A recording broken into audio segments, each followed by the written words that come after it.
I don't have to tell you things are bad. Everybody knows things are bad. The dollar buys a nickel's worth. Banks are going bust. Shopkeepers keep a gun under the counter. Punks are running wild in the street, and there's nobody anywhere who seems to know what to do, and there's no end to it.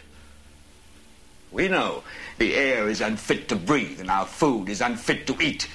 We sit watching our TVs while some local newscaster tells us that today we had 15 homicides and 63 violent crimes, as if that's the way it's supposed to be. We know things are bad, worse than bad. They're crazy. It's like everything everywhere is going crazy, so we don't go out anymore. We sit in the house, and slowly the world we're living in is getting smaller, and all we say is, please, at least leave us alone in our living rooms. Let me have my toaster and my TV and my steel-belted radios, and I won't say anything. Just leave us alone. Well, I'm not going to leave you alone. I want you to get mad. I don't want you to protest. I don't want you to riot. I don't want you to write to your congressman because I wouldn't know what to tell you to write. I don't know what to do about the depression and the inflation and the Russians and the crime in the street. All I know is that first, you've got to get mad.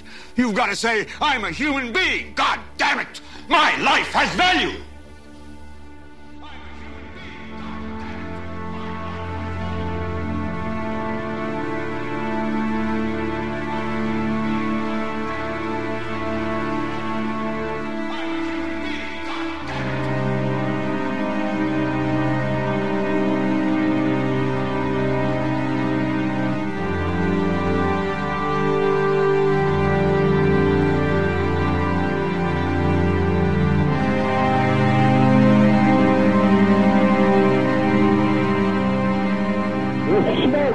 There, 105, 2 pounds. It's really bad. It's black. It's iron. My wife thinks I'm all right. I called her and said I was leaving the building. I was fine, and bang. To 3 of us, 2 broken windows. Oh, God! Ah!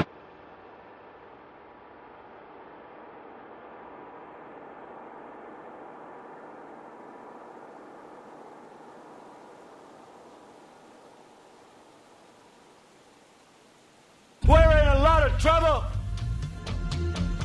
Because you people and 62 million other Americans are listening to me right now. Because less than 3% of you people read books. Because less than 15% of you read newspapers. Because the only truth you know is what you get over this tube. Right now, there is an entire generation that never knew anything that didn't come out of this tube. This tube is the gospel, the ultimate revelation. This tube can make or break presidents, popes, prime ministers. This tube is the most awesome goddamn force in the whole godless world. And woe is us if it ever falls into the hands of the wrong people. And when the largest company in the world controls the most awesome goddamn propaganda force in the whole godless world, who knows what shit will be peddled for truth on this network. So you listen to me. Listen to me. Television is not the truth. Television is a goddamn amusement park. Television is a circus, a carnival, a traveling troupe of acrobats, storytellers, dancers, singers, jugglers, sideshow freaks, lion tamers, and football players. We're in the boredom-killing business. But you people sit there day after day, night after night, all ages, colors, creeds. We're all you know. You're beginning to believe the illusions we're spinning here. You're beginning to think that the tube is reality and that your own lives are unreal. You do whatever the tube tells you. You dress like the tube. You eat like the tube. You raise your children like the tube. You even think like the tube. This is mass madness, you maniacs. In God's name, you people are the real thing. We are the illusion.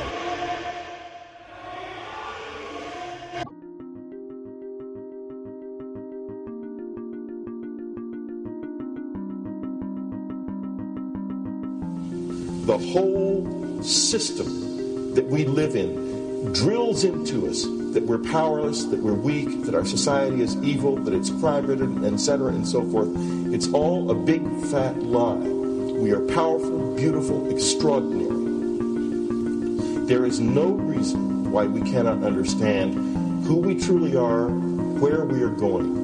There is no reason why the average individual cannot be fully empowered. We are incredibly powerful beings. Now, I think I spent 30 years of my life, in the first 30, trying to become something. I wanted to become good at things. I wanted to become good at tennis. I wanted to become good at school and grades and everything I kind of viewed in that perspective. I'm not okay the way I am, but if I got good at things, you realize that I had the game wrong. That the game was to find out what I already was.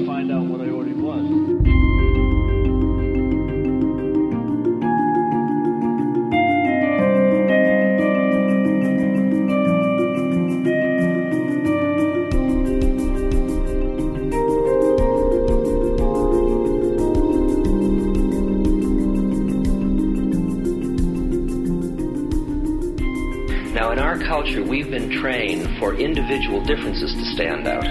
So you look at each person, immediately it is brighter, dumber, older, younger, richer, poorer, and we make all these dimensional distinctions, put them in categories and treat them that way. And we get so that we only see others as separate from ourselves in the ways in which they're separate. And one of the dramatic characteristics of experience is being with another person and suddenly seeing the ways in which they are like you, not different from you, and experiencing the fact that which is essence in you and which is essence in me is indeed one. The understanding that there is no other. It is all one.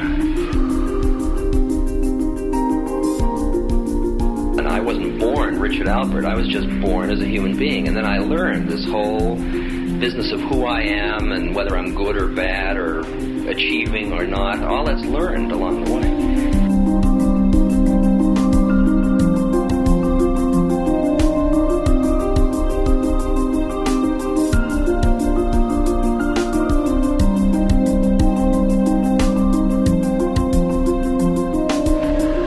The old appeals to racial, sexual, and religious chauvinism, to rabid nationalist fervor, are beginning not to work.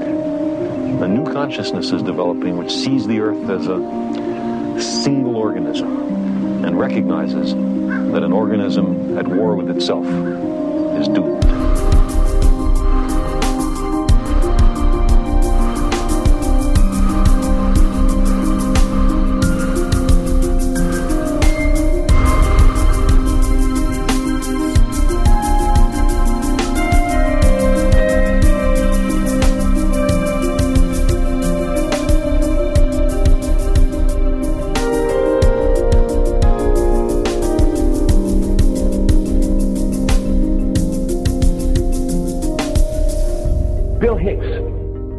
Finish his shows with this.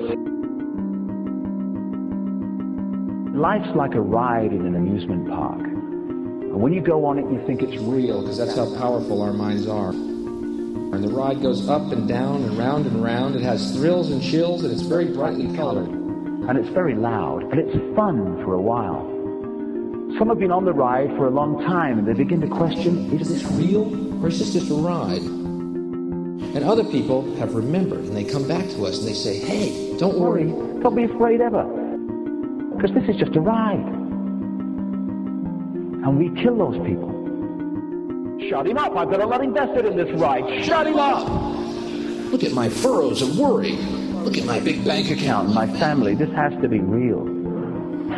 It's just a ride. But we'll kill those good guys who try and tell us that. You ever notice that? And let the demons run amok?